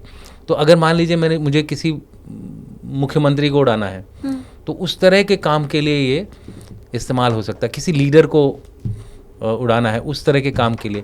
पब्लिक को करने के लिए आपको फ्रूट्स में इधर उधर हर जगह आपको एक, और वो भी ज़रूरी नहीं है कि सारे में आप कर पाएँ। हाँ। तो इसलिए इसको मैं उस तरह से मानता हूँ कि इनकी लगता है एक और स्ट्रैटेजी थी कि लीडर्स को भी एलिमिनेट करने की स्ट्रैटेजी रही हो। मान लीजिए कि किसी लीडर के घर में खाना जाता है, सब्जी गई, उसको पटा लिया जो बंदा सब्जी ले जाता है, उसको ये दे दिया, अब वो उसके खाने में मिला दिया, असैसिनेट हो गया। और ये कैस्ट्रोल का जो वेस्ट होता है उससे बनता है, और ये चाणक्य के समय में भी इस्तेमाल हुआ करता था विष असैसिनेशन के लिए। मैंने क्योंकि अभी जनरल जीडी बख्शी का जब इंटरव्यू किया सर, तो उन्होंने मुझे ये बताया कि क्योंकि रेसन की जो हम बात कर रहे हैं वो बायोकेमिकल वेपन है, और उनका ये कहना है कि हमारा जो न्यूक्लियर एक्ट है उसमें ये लिखा हुआ है कि अगर पड़ोसी देश हमारे ऊपर बायोकेमिकल वेपन का यूज़ करता है तो हमारे पास पूरे राइट्स हैं कि हम न्यूक्लियर का इस्तेमाल कर सकते हैं। आप डिटेल में बताएंगे सर? देखिए, एज पर द रूल जो हमारी डॉक्ट्रिन है वो ये है, नो फर्स्ट यूज़, यानी कि हम फर्स्ट यूज़ नहीं करेंगे। लेकिन वो न्यूक्लियर के लिए ज़्यादा लागू होती है, ना कि बायोलॉजिकल और केमिकल के लिए। केमिकल में तो वैसे ही बैन है, इंटरनेशनल बैन है केमिकल एजेंट यूज़ करने के लिए। लेकिन पूरे विश्व में जहाँ कहीं भी केमिकल यूज़ हुआ है, कुछ लोगों ने इल्ज़ाम लगाया था कि इराक ने यूज़ किया था बहुत सालों पहले, रशिया के ऊपर भी इस तरह के कुछ इल्ज़ाम लगे हैं, लेकिन उसका जो रिस्पांस किया है बाकी लोगों ने, हाँ। वो न्यूक्लियर से नहीं किया है। सो आपको वो भी देखना पड़ता है कि ग्रेड ऑफ द वेपन। सो जब हम इन सब चीज़ों को एक तोलते हैं पलड़े में, तो हमको हर चीज़ का ध्यान रखना पड़ता है कि भाई बायो यूज़ तो हुआ नहीं अभी तक, उसको मतलब हमने तो पकड़ लिया, कोशिश की गई, हाँ। हमने तो पकड़ लिया है। अब इस पकड़े जाने पर ही हम क्या इसको अपना एग्जीक्यूट कर देंगे option, nuclear option. Technically theoretically आप सही हैं, लेकिन can we do it in a more realistic manner given the overall global situation? आपको पता है इम्प्लीकेशंस क्या होंगे। ब्रायन टून करके एक साइंटिस्ट हैं, उन्होंने सिर्फ एक इंडिया पाकिस्तान न्यूक्लियर वॉर के ऊपर जो एक डैमेज असेसमेंट किया था, हाँ। वो भी बहुत छोटे लेवल पे, मतलब ये नहीं कि पूरा full fledged exchange, just one exchange. The damage is in terms of trillions human lifes, not only India Pakistan but beyond. Radiational जो हज़ार्ड होंगे वो अलग होंगे। तो मैं अभी ऑफहैंड मुझे याद नहीं है एग्जैक्ट उन्होंने क्वांटिटीज़ बताई थी। सो वो एक अपने आप में एक बहुत बड़ा लेवल है। उस लेवल को हम इस इन्वोक करने के लिए हमको मतलब जो कुछ कंडीशंस हैं उसको हम अब इस समय रिवील नहीं कर सकते, बट कुछ कंडीशंस हैं जब हम उनको इस्तेमाल करेंगे। और हमारी डॉक्ट्रिन तो बहुत ख़तरनाक है। हमारी डॉक्ट्रिन ये है कि अगर आपने यूज़ किया तो हम मैसिव रिटेलिएशन करेंगे। हम ये नहीं देखेंगे कि आपने टैक्टिकल वेपन फेंका है या 20 KT वेपन फेंका है या 10 KT वेपन फेंका है या MT वेपन फेंका। हम मैसिव यानी कि सब जितना हो सकता है हमारे अंदर दम है पूरा का पूरा आपके ऊपर डाल देंगे। तो कहने का मतलब not only Pakistan but everybody around Pakistan will be decimated. So that is the way we have designed our doctrine. तो हमें अपनी डॉक्ट्रिन के साथ चलना पड़ेगा। मेरे ख्याल से अभी वो समय राइटफुली नहीं है कि हम इस तरह की कोई कार्रवाई करें on the basis of what has just happened about the ricin. Ricin मैंने बोला एक असैसिनेशन एजेंट है। असैसिन्स के लिए ज़्यादा, असैसिनेशन के लिए ज़्यादा इस्तेमाल किया जाता है इसको, although it's a bio agent. क्योंकि पहलगाम के बाद भी सर मुझे मौका मिला आपका इंटरव्यू करने का, और एक बार फिर से हम दिल्ली ब्लास्ट के बाद अब आमने सामने बैठे हैं। मैं अगर आपको इंटेंसिटी आपके हिसाब से समझना चाहूँ कि दिल्ली ब्लास्ट की आप क्या मानते हैं, एक भारतीय होने के नाते, दिल्ली NCR में मैं इतने सालों से रह रही हूँ, उस नाते मेरे हिसाब से तो ये मेरे मेरी दिल्ली पे हमला है, दिल्ली के दिल पे हमला है, दिल्ली में भी मेरे लाल किले पे हमला है। लेकिन आपसे एज एन एक्सपर्ट अगर मैं समझना चाहूँ कि आप 1 to 10 की स्केल पे इस ब्लास्ट को कहाँ मानते हैं?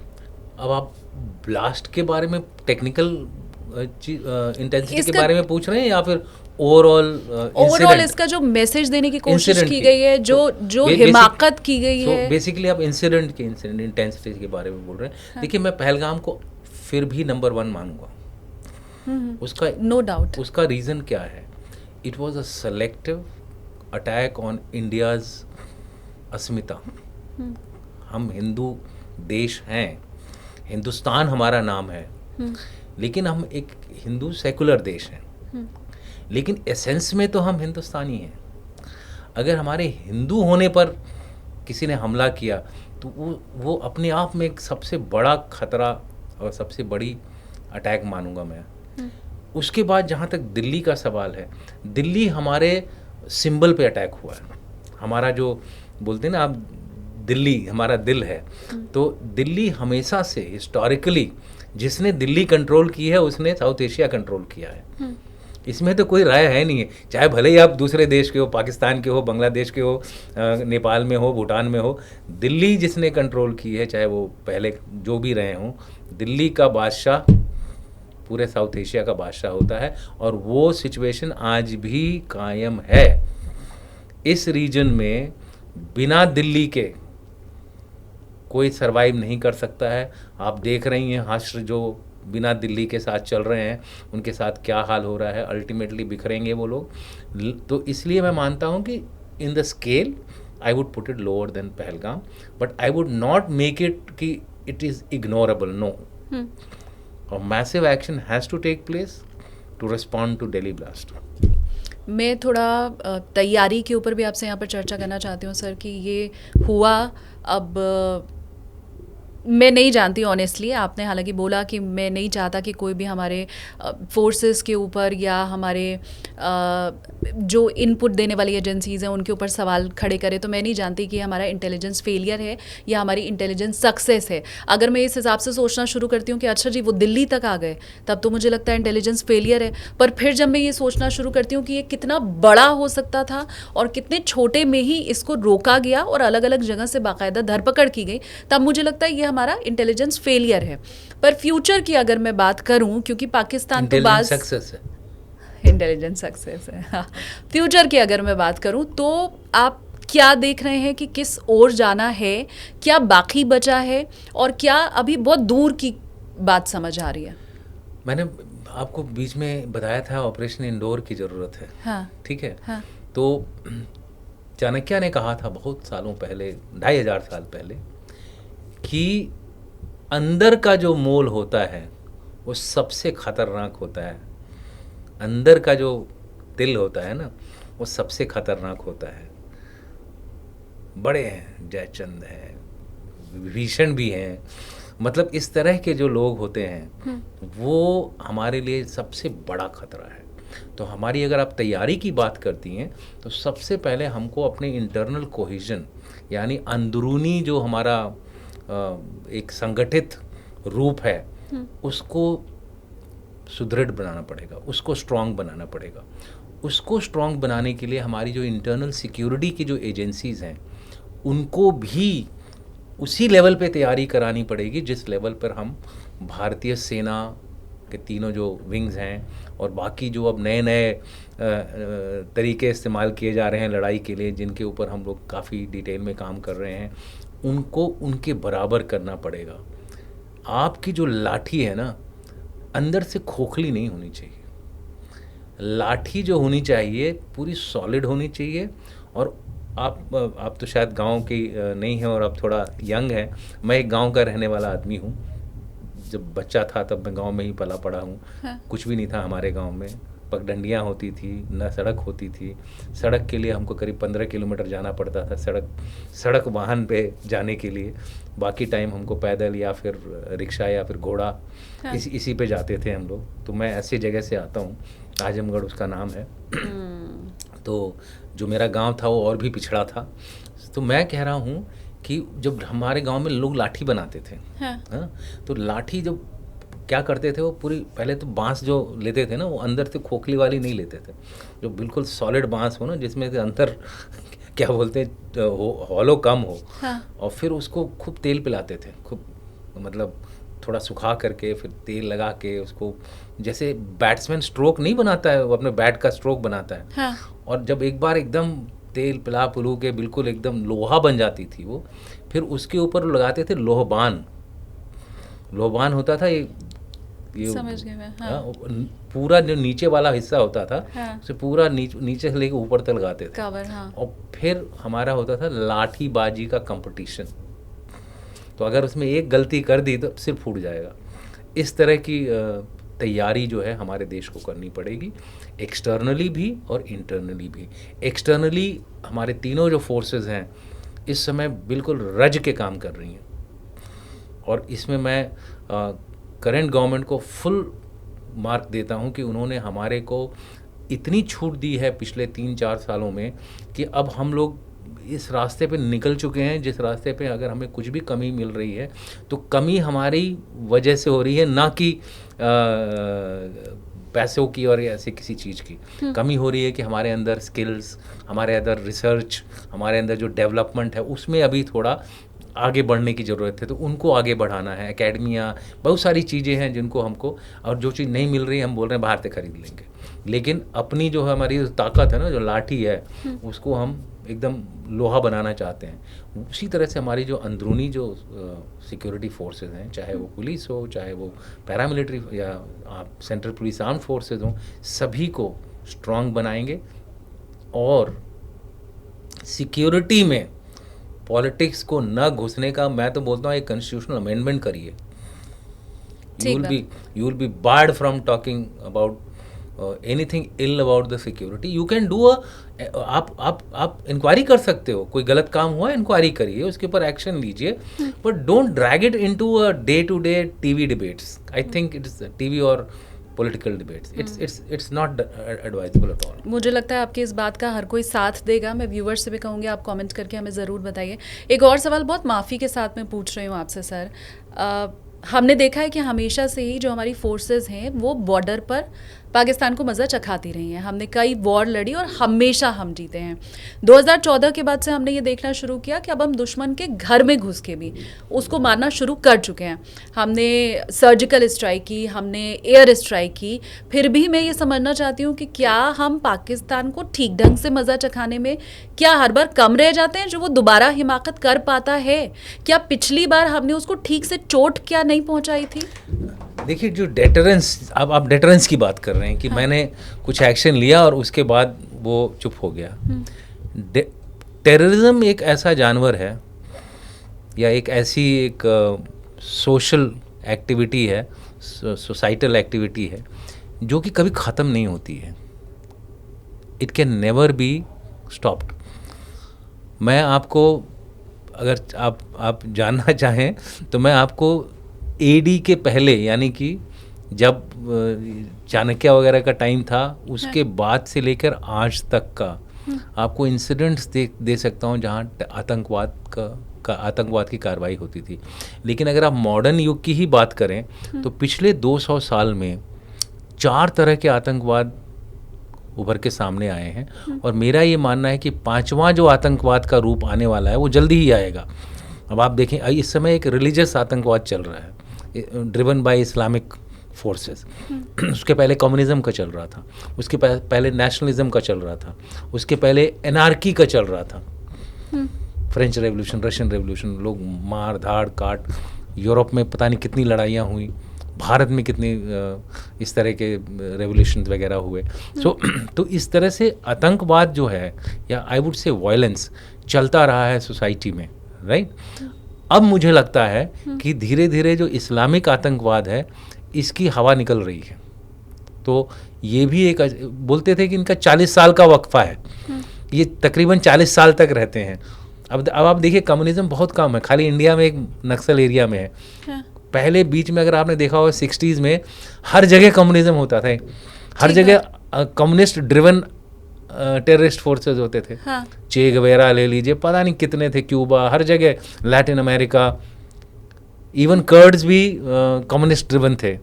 सो हमारे यहाँ पे नक्सल मूवमेंट चल रहा था उस टाइम, मैं बात कर रहा हूँ फर्स्ट नक्सल मूवमेंट की, जो करीबन 30 साल 35 साल पहले चलता था। कैलकाटा पूरा अफेक्टेड था उससे। नक्सल बारी जो जगह है वो वेस्ट बंगाल में है, वहाँ से शुरू हुआ था कम्युनिस्ट मूवमेंट हमारा।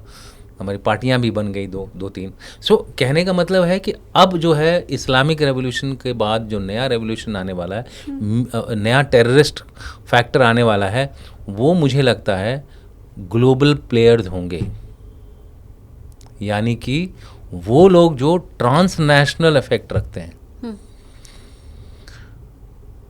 वो ज़रूरी नहीं कि वो मैं जो एग्जांपल दूँ टेररिस्ट हूँ, बट उनकी जो इम्पैक्ट होगी, एलॉन मस्क ले लीजिए, आज वो स्टारलिंक से कुछ भी कर सकते हैं किसी को। वो यूक्रेन को उन्होंने दिया और कुछ चीज़ों के लिए नहीं दिया। ये जो डिजिटल कंपनीज हैं, जो इंटरनेट और इस तरह की जो आईटी कंपनीज हैं, उनका इफेक्ट खाली एक कंट्री में नहीं है। आज उन्होंने अपने सॉफ्टवेयर में एक टैंपरिंग कर दी तो पूरे विश्व में उसका इफेक्ट होता है। एक चेंज अगर आप वो ला दें, एक हार्डवेयर बनाने वाली जो कंपनी चिप है, उसने एक चिप आपका थोड़ा सा गड़बड़ा दिया, वो पूरे दुनिया में सप्लाई हो गया। उसके बाद जो आपका कंप्यूटर शायद कुछ दिन तक काम करेगा, उसके बाद उल्टा पैसा भेजना शुरू कर दे। कहने का मतलब है कि एक्सीडेंट्स करा सकते हैं, रेलवे एक्सीडेंट्स करा सकते हैं, एयर ट्रैफिक कंट्रोल को पूरा बेकार कर सकते हैं। हुआ भी है, ये सारी चीज़ें होना शुरू हो गई हैं धीरे धीरे। अभी हमारा एयरपोर्ट पे हमने देखा था कि कैसे शायद वो पूरी तरह से उनके कंट्रोल में चला गया था, हमारी सारी फ्लाइट्स डिले हो गई थी। स्पूफिंग की थी उन्होंने। हाँ। उसमें क्या होता है कि लोकेशंस बदल जाती हैं, तो ऑब्वियसली अगर आपके कंप्यूटर में लोकेशन बदल गई तो अब लैंड कहाँ से करोगे? ठीक। हाँ। तो इस तरह की प्रॉब्लम्स वहाँ पे आई थी। अब कुछ लोग इसको लिंक कर रहे हैं प्रधानमंत्री के प्रोग्राम वगैरह से। उस पर हम नहीं जाएंगे क्योंकि वो डिस्कशन एक अलग ही लाइन में चला जाएगा। बट कहने का मतलब है कि टेररिज्म के रूप बदलते रहेंगे, खतरे वैसे के वैसे ही रहेंगे। एक एयर ट्रैफिक कंट्रोल से मैंने एक फ़्लाइट को अगर वो कर दिया तो 300 लोग मर गए ना। मुझे हाईजैक करने की ज़रूरत ही नहीं है। ठीक बात है। मैं थोड़ा सा, ये मेरा आखिरी सवाल है सर, हम लैंडिंग की ओर आगे बढ़ें। आपने क्योंकि आइडियोलॉजी की बात की कि अब उसके ज़रिए रेडिकलाइज किया जाता है, और ये बहुत इजी है, आपने वो जो हमें पूरा ऑपरेशन समझाया कि अब कैसे आगे बढ़ रहा है। तो मैं ये जो आपका इस्लामिक टेररिज्म है या जिहाद जो हम ये दिल्ली वाले केस में भी देख रहे हैं, मैं उसको समझना चाहती हूँ कि क्यों ये इतना आसान हो जाता है। हम क्यों देखते हैं कि एक यूनिवर्सिटी है और उसमें एक नहीं अनेकों प्रोफेसर हैं, डॉक्टर्स हैं, जिन्हें इतनी आसानी से, जिनका ब्रेन वॉश किया जा सकता होता है, ये इतना आसान हर देश में क्यों हो जाता है? क्या भारत में इसे ख़त्म करना मुश्किल है, इस्लामिक जिहाद को? मुझे लगता है कि अब मैं थोड़ा सा, आपने मुझे पॉलिटिकल डायरेक्शन में भेज दिया, और सिक्योरिटी फोर्सेस और सिक्योरिटी आर्म्ड फोर्सेस ऑफिसर्स खास तौर से, हम लोग पॉलिटिक्स की तरफ ज़्यादा नहीं जाना चाहते हैं। पर आप लोगों ने इसको बहुत करीब से देखा हुआ तो होता है। इसीलिए मैं ये बता रहा हूँ कि देखिए, जिसकी आइडियोलॉजी है ना, उसके लिए वही सही धर्म है। तो अगर मैं कम्युनिस्ट हूँ तो मुझे कम्युनिज्म ही सबसे अच्छा लगता है। तो मैं जहाँ जाऊँगा मैं उसी तरह की बात करूँगा। अगर मैं नेशनलिस्ट हूँ तो मुझे नेशनलिज्म से रिलेटेड जो भी चीज़ें हो रही हैं अच्छी लगेंगी, दूसरी चीज़ को मैं समझना नहीं चाहूँगा और सुनूंगा भी नहीं। कुछ लोग फेंस पे होते हैं, जो थोड़ा इधर भी थोड़ा उधर भी, उनको सेंट्रिस्ट बोलते हैं कि, या वो लोग बीच वाला रास्ता चुनते हैं। अब आइडियोलॉजी की एक बहुत बड़ी प्रॉब्लम है। आइडियोलॉजी के तीन लेयर्स हैं। एक लेयर होती है हार्डकोर, उसको आप चाहे कुछ भी कर लें, इलेक्ट्रिक शॉक भी दे दें, वो नहीं बदलेंगे। ये वही वाले हैं? यस। कुछ होते हैं जो बीच में होते हैं, ये इधर ज़्यादा और बाकी लोगों से कम। ये होते हैं सो कॉल्ड आपके OGW, ऊपर से ऐसे दिखेंगे, अंदर से मतलब एक्चुअल काम कर रहे हैं उनको सपोर्ट कर रहे हैं, हाँ। तो आपको लगेगा कि ये लोग जो हैं वो OGW ओवरग्राउंड वर्कर्स बोलते हैं, जो आजकल आप वाइट कॉलर भी आप कहना शुरू शुरू कर दिया वाइट है। कॉलर टेररिज्म, हाँ। जो आप बोल रहे हैं, बट वो वाइट कॉलर नहीं है, टेररिस्ट ही हैं। तो दूसरे ये वैरायटी होती हैं। और तीसरी वैरायटी जो होती है वो सपोर्टर्स होते हैं, फेंस सिटर्स होते हैं। वो उनको उनके साथ सहानुभूति रखते हैं। तो अगर हम डी रेडिकलाइज करना चाहें आइडियोलॉजिकली, हाँ। तो हम पहले को ही, जो तीसरी वैरायटी है सपोर्टर कैटेगरी, हाँ, उन्हीं को ही चेंज कर सकते हैं। बाकी जो दो हैं वो आपके बस के बाहर हैं। तो अगर मैं एक लॉजिकली सोचूं तो इसका सलूशन क्या होगा? इसका सलूशन तो यही होगा कि जो सबसे लास्ट कैटेगरी है उसको तो काइनेटिक तरीका ही मार सकता है, यानी कि एक्शन। जो बीच वाली कैटेगरी है उसको थोड़ा जेल, थोड़ा प्रेशर, थोड़ा उसका रिवर्स रेडिकलाइजेशन करके, थोड़ा बेटर अपॉर्चुनिटीज़ दे करके, या फिर अंडर निगरानी डी रेडिकलाइजेशन करके उनको हम मेन स्ट्रीम में ला सकते हैं। तो हमारा सिक्योरिटी फोर्सेस का जो फोकस होता है वो जो हार्ड कोर हैं, जिनको आप बदल नहीं सकते हो, वो लोग होते हैं। और कुछ हद तक OGWs या जो ओवरग्राउंड वर्कर्स हैं, जो समाज में he will be a leader, हो सकता है वो प्रधान हो किसी जगह का, किसी छोटी सी ऑर्गेनाइजेशन का प्रेसिडेंट हो। इस तरह के लोगों को हम ऑब्जर्वेशन देखते रहो, उनकी हरकत, जहाँ गलती की पकड़ लो और फिर उनको वो करो। सो मेरा ये मानना है कि ideology can not be killed. Ideology has to be dealt by a counter ideology and a mix of hard action. अब hard action is dependent on intelligence. अगर आपको इंटेलिजेंस मिलती है कि ये एक खूंखार टेररिस्ट है और यहाँ पर छुपा हुआ है, be rest assured security forces अपनी जान लगा देंगे, उसको मार देंगे या पकड़ लेंगे, डिपेंडिंग ऑन सिचुएशन कैसी है। तो ये मिक्स एक तरीका अपनाना पड़ेगा आपको इस पूरे आतंकवाद को कम करने के लिए। अगर आप बोलें ख़त्म हो जाएगा, तो आई एम सॉरी, आतंकी हमले इंडिया में ही नहीं पूरे विश्व में चलते रहेंगे। उनकी फ्रीक्वेंसी कम कर सकते हैं, उनकी इंटेंसिटी कम कर सकते हैं, उनको आप एक तरह से कंट्रोल में ला सकते हैं, ये ज़रूर पॉसिबल है। Thank you so much sir. आपने हमें दिल्ली ही क्यों चुना, लाल किला ही क्यों चुना, क्या इसका आगे पाकिस्तान को खामियाजा भुगतना पड़ सकता है, इसके अलावा ये भी आपने समझाया सर कि वेट हो रहा है, जिस दिन पाकिस्तान के साथ कनेक्शन स्थापित हो गया उस दिन फिर एक्शन लिया जाएगा।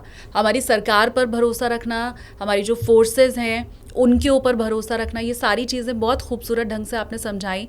और मैंने पिछली बार भी कहा था, मैं इस बार भी कह रही हूँ कि मैं शायद एक जर्नलिस्ट के तौर पे, मैं शायद एक भारत के नागरिक के तौर पे, दिल्ली से प्रेम करने वाले दिल्ली वासी के तौर पे शायद मैं भावनाओं में बह सकती हूँ और मैं बहुत सी चीज़ें बोल सकती हूँ, किसी के ऊपर भी सवाल खड़े कर सकती हूँ।